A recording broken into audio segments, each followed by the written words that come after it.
Hello everybody, I'm Ajit K. Mishra. I'm back with another session on writing skills. Second, the greeting line is very important because most often people do not take care of the greeting elements, and when that happens, it can lead to problems. So there are people who feel offended by not receiving the right kind of greetings, and they don't reply. They don't show any interest in our emails. So it's very important that we take care of these important things, especially when it comes to professional or business emails. So there are some popular, very widely used greeting expressions or greeting phrases like dear, then mentioning the person's name, or we can also address the person as dear sir, generic addresses like dear sir, dear madam, or if we are in doubt because we do not know the gender of the person we are writing to, we can always mention dear sir or madam. So it can be dear, dear sir, dear madam, and then finally dear sir or dear madam. So we can also name the person, address the person by the name by writing dear, for example, Mr. Smith, dear Mr. Bhatia, dear Mr. Batra, dear Mr. Wallace, dear Miss Taylor. So we can always address the person, greet the person in that manner. So we generally use the last name of a person while addressing the person as dear. Okay, and then there may be certain generic situations when we have to use certain generic phrases like dear customer service manager, or dear or hello. Hello can be used when it's a close circuit communication or correspondence. So we get along very well with each other, so we can use hello there, but dear is still professionally very acceptable and sound. So dear customer service manager. We are not mentioning dear sir, dear madam, or dear this and this by name, their last name. Instead, we are addressing the person generically by writing dear customer service manager. When it comes to addressing or greeting people, there are a few practices we need to take extreme care of. Otherwise, we'll be running into the danger of embarrassing somebody or insulting somebody. So that will not be taken in the right spirit then. So for example, instead of using words like man, woman, we can always use words like person. So instead of using words like husband or wife, so all the guests are expected to be in the meeting with their husbands. So what if husbands are also coming to that meeting? Are they going to bring some more husbands with them? Or what if wives are coming to that meeting? Are they going to bring more wives with them? So that's not a good idea. So it's instead of writing husbands, wives, we can always write spouses. All the guests are requested to be present at the dinner with their spouses, or to come to the dinner with their spouses. So if a husband is coming, the spouse will be the wife. If a wife is coming, the spouse will be the husband. So that will put an end to all this confusion. So that's always a good idea. And then instead of using expressions like mankind, we can write humanity. So, and then instead of using expressions like landlady or landlord, we can always write property owner, salesman or saleswoman, salesperson, councilman or councilwoman, councilperson. So these are, gender neutral, generic expressions that can be used in this business correspondences, either business letters or business emails. So the next is email body, which is again a very important part of the business email. The email body actually contains key information for the recipient. Key information, what the recipient would be interested in. If I'm writing an email to somebody, what the person, the recipient will be interested in is the thing that I must take care of. So in order to do so, I'm going to put a detailed yet succinct message that describes the intention behind writing that email. For example, if I write, this email is in reference to my job application at Tata Motors, or this email is in reference to my job application at Morgan Stanley. So that means I'm creating a ground to establish a connection. So this email has a certain reference. That means I had submitted my job application at that particular place, and this email has reference to that particular action which was performed in the past. So it is establishing the reference, the context, the connection. Now it will be easy for me to give a detailed description of what I am trying to communicate through this email. So the next point is the closing line. I've already told you all that the closing line plays a very important role when it comes to official correspondence. Most often people do not take care of it. They think this just happens, but that's not the right thing. We need to take care of the closing lines very, very well. So, because the closing segment contains the call to action or the next steps that will be taken, that need to be taken for that particular task. So this call to action thing is very, very important because it contains key responses to the past or the future course of action. So it refers to the past course of action. Simultaneously, it also refers to the future course of action. So, for example, I thank you for your consideration. That means something has been considered and the writer of that email or business letter is thanking the other person for consideration. I look forward to hearing from you. So this is call to action. That means I would like to hear from you. What do you think about it? What is your opinion? What are your views? Various things. I'd like to hear from you. Should you have any questions, please do not hesitate to contact me.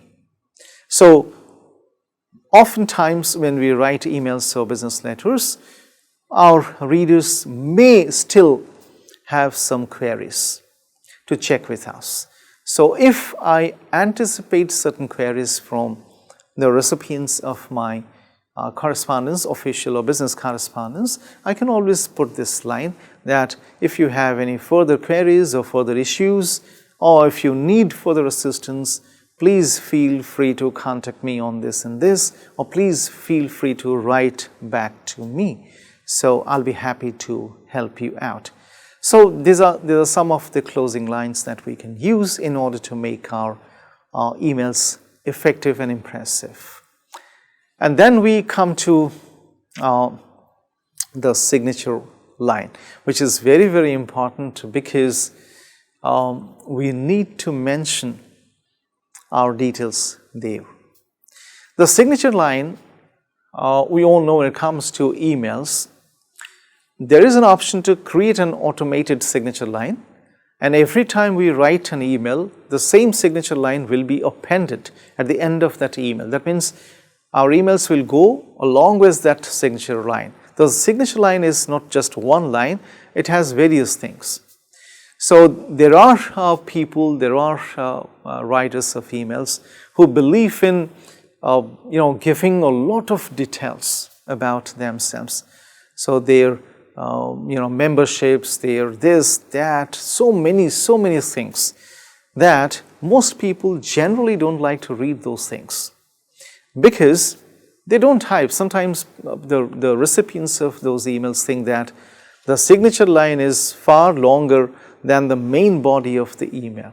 So it's not always a good idea to use such a long signature line. There are some people who use lengthy quotations in their signature line as well. So it may not be a good practice always to use such lengthy and such overcrowded signature lines. The signature line has to be very, very clear, short, succinct, and direct, so that the recipients of the emails, they read those signature lines and they gather more information about us. So it has to be a wise decision on the part of all email writers, business email writers especially, to use a proper signature line. There is a very important thing which we all need to take care of when it comes to writing emails. These are called email blunders. So these email blunders can actually lead to terrible results, disastrous results, if we do not take care of those blunders. So to sum up how we can take care of these blunders, what these blunders are, let's take a look at each of these blunders that we need to take care of so that we overcome these issues clearly. The first thing that we need to check is the grammar flaws in our email. So grammar plays a very, very important. By grammar, I do not mean classical grammar. I mean functional grammar. That means the kind of usage principles that govern our emails.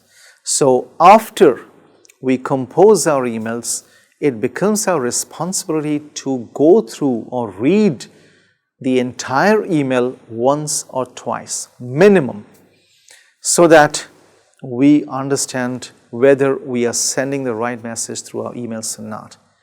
If there are any, bloopers or errors or any disturbing elements, we can promptly think of checking it and then dropping it or replacing it with a better and acceptable one.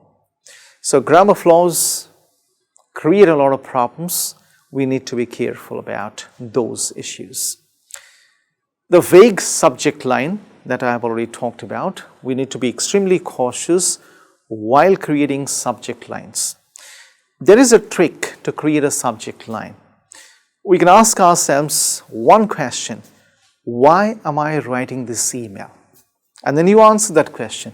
I am writing this email to inform, to express my displeasure, to lodge a complaint or register a complaint, to inform somebody about something, to schedule a meeting, and so on. So the moment I ask myself a question and I begin to get answers, those answers will promptly go, in the shorter form, will promptly go into the subject line. So if I say I'm writing this email to inform my clients about a recent launch by our company, so then you mention that in the subject line. So information about the launch of a new product. So, and even if you want to make it a little shorter, you can always write launch of a new product. So you are giving a piece of information about that launch. So that's a trick people generally apply in order to create subject lines. Even this trick can also be used to create the introductory segment of either the business letter or the business email. And then we come to the signature clutter. I talked about the signature clutter. If the signature line has a lot of things below it, then you know that it's going to disturb the reader. So we need to clean the signature clutter so that our signature line looks very clean and neat. And then there's something that most people belief in most writers of emails generally commit. They write the urgent tag in the subject line, or they begin the main body of their email with that tag, urgent. So excessive use of this tag will ultimately result in the loss of credibility of the writer. So if you mention urgent for everything that you write, and people will naturally come to know that not everything is urgent, you're just creating an urgency for everything. So you'll be losing your credibility and reliability. So think about it. So it's not a good idea to use the urgent tag every now and then. Similarly, when people use the reply all tab, because most people have this reply all infatuation. So they generally end up replying to everybody when they know very well that this reply was not meant for everyone. Still, they click the reply all tab and then end up replying to all and thus spamming everyone. So it is not a good idea to use the reply all tab always. Whenever there is a need, we can do so. Of course, that's the reason why it is there. But it's not always a good idea to reply to everyone, especially when we know very well that our reply is meant for the original sender, not to everyone. If we want to send a message privately to the original sender, we can always click the reply tab and do so, instead of clicking the reply all tab and ending up replying to everyone. So, and then this sloppy sign-off issue is a major issue, because we have to be very, very careful while signing off.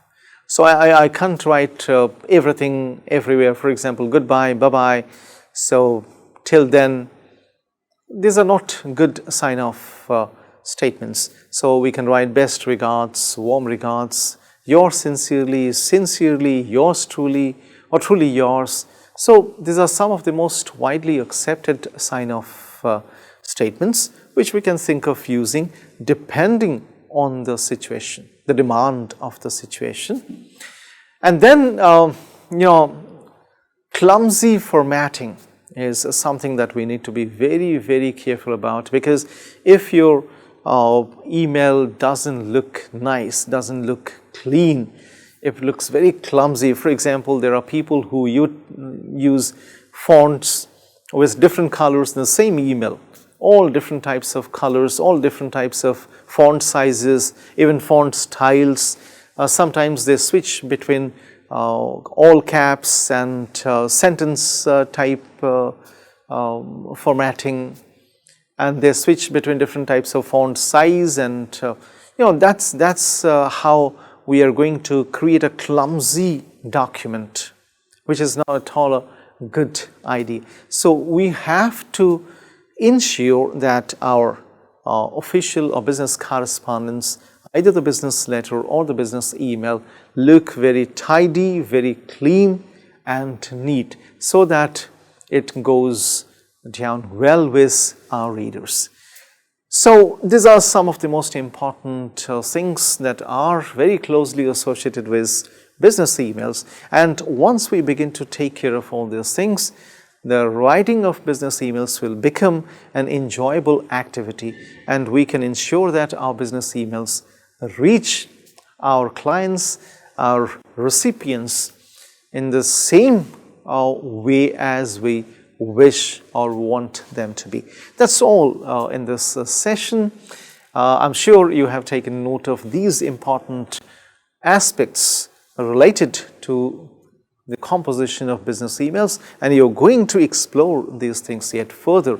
So when I meet you the next, I'll be talking about some more important things associated with writing strategies.